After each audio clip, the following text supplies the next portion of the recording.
अस्सलामुअलैकुम वरहमतुल्लाहि ताला वबरकातुहू। आज की इस वीडियो में कुर्बानी के मुताल्लिक़ चंद अहम मसाइल जानेंगे जिसे हर मुसलमान को जानना ज़रूरी है। मुझे बहुत पहले बनाना चाहिए, ताख़ीर हुई है। खैर, जानते कि कुर्बानी किस पर वाजिब है, कुर्बानी करने के लिए क्या शराइत है,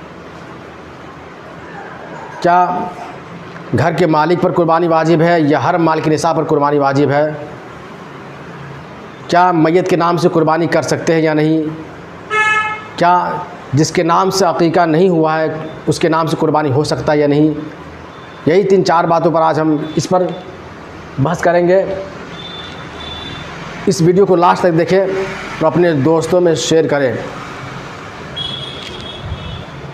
कि हर मुसलमान कुर्बानी किस पर वाजिब है, उसके लिए क्या शर्त है। हर मुसलमान मर्द औरत मालिक निसाब, यानी मुसलमान हो और मालिक निसाब हो, चाहे वो मर्द हो या औरत हो।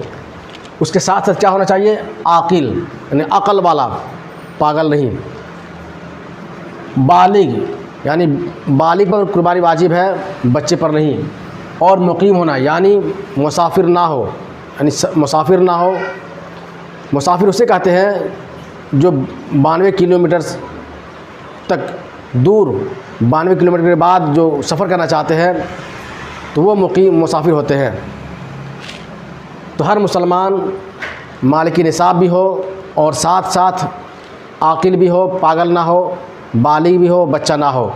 अगर बच्चा है उसके नाम से अगर मालिक ने अगर उसके पास माल है उस पर कुर्बानी वाजिब नहीं। पागल है उसके पास माल है उस पर कुर्बानी वाजिब नहीं। हर मालिक निसाब आकिल भी हो और बालिग भी हो, मुकीम भी हो।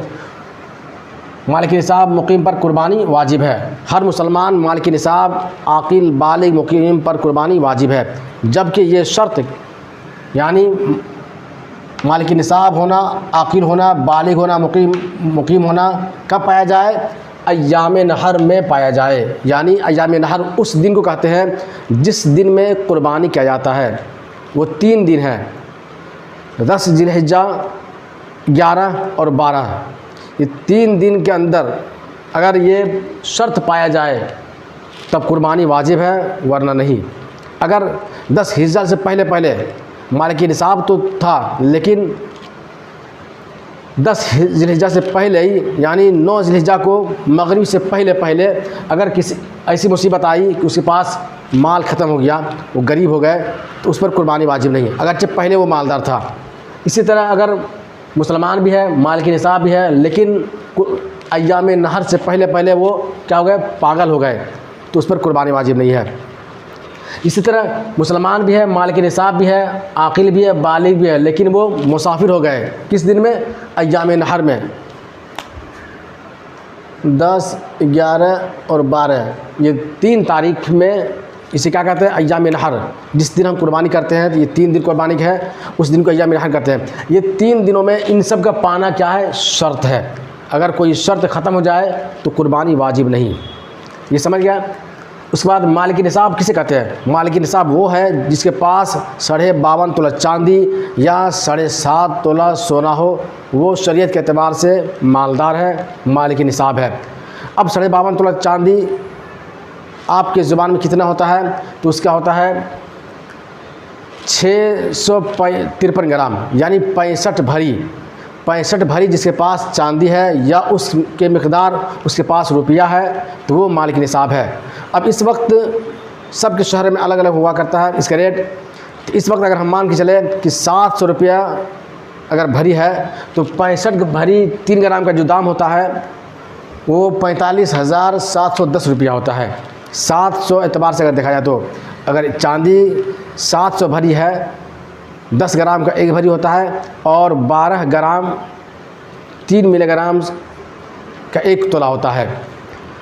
तो 65 भरी का जो दाम होता है 45,710 रुपया था। जिसके पास 45,710 रुपया है या उसकी मिक़दार माली तिजारत है, जो ख़रीद फ़रोख्त करते हैं, तो उसके नाम से कुर्बानी वाजिब है।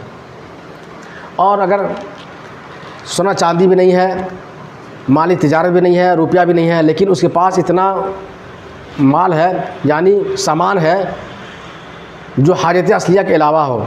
जैसे अगर किसी के पास 4 गाड़ियाँ हैं और 4 सिर्फ़ वो इस्तेमाल करते हैं, चलाते हैं, तो उस पर ज़कात तो वाजिब नहीं है, लेकिन उस पर कुर्बानी वाजिब है, क्योंकि उसके हाजत के लिए एक काफ़ी है, 3 उसके अलावा हो गया। इस तरह से भी देखा जाए, किसी के पास 2 घर है तो एक घर में रहा जा सकता है, एक घर क्या हो गया, उसके अलावा हो गया, उस पर ज़कात तो वाजिब नहीं है। हाँ, उसके रकम से जो वो किराया आता है उस पर अगर कुर्बानी ज़कात वाजिब है, लेकिन उस पर कुर्बानी वाजिब है, एक घर के अलावा हो गया तो। इसी तरह से हाजत असलिया के अलावा अगर उसके पास इतना माल है कि उसके रकम उसको जोड़ा जाए तो 45,710 रुपया हो जा रहा है, तो वो माल की निसाब है, उस पर कुर्बानी वाजिब है। तीसरा ये कि घर में कई अफराद अगर माल की निसाब हो तो सब पर कुर्बानी वाजिब है, ना कि सिर्फ घर के मालिक पर।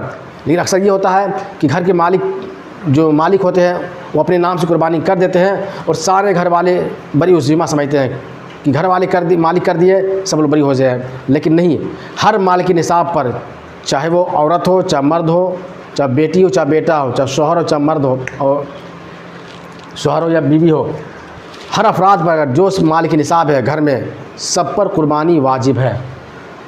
क्या मैयत के नाम से हम कुर्बानी कर सकते हैं? नहीं, क्या करते हैं? अगर मैयत ने वसीयत की है, मैयत ने अगर वसीयत की थी कि मेरे नाम से कुर्बानी कर देना, अब घर वालों पर वाजिब है कि उसके नाम से कुर्बानी करना चाहिए और उसके गोश्त अहले खाना ना खाए, बल्कि या गरीबों यतीम में तकसीम कर दे। और 5वां ये है कि जिसके नाम से अकीका नहीं हुआ है, क्या उसके नाम से कुर्बानी हो सकता है या नहीं, ये भी एक बात आई थी। तो जिसके नाम से अकीका नहीं हुआ है तो क्या उसके नाम से कुर्बानी हो सकता है या नहीं? तो इसका जवाब क्या होगा? हाँ, चाहे उसके नाम से कुर्बान अकीका हुआ हो या ना हुआ हो, अगर वो माल की निसाब है तो वो अपनी तरफ से कुर्बानी करे और कुर्बानी करना वाजिब है।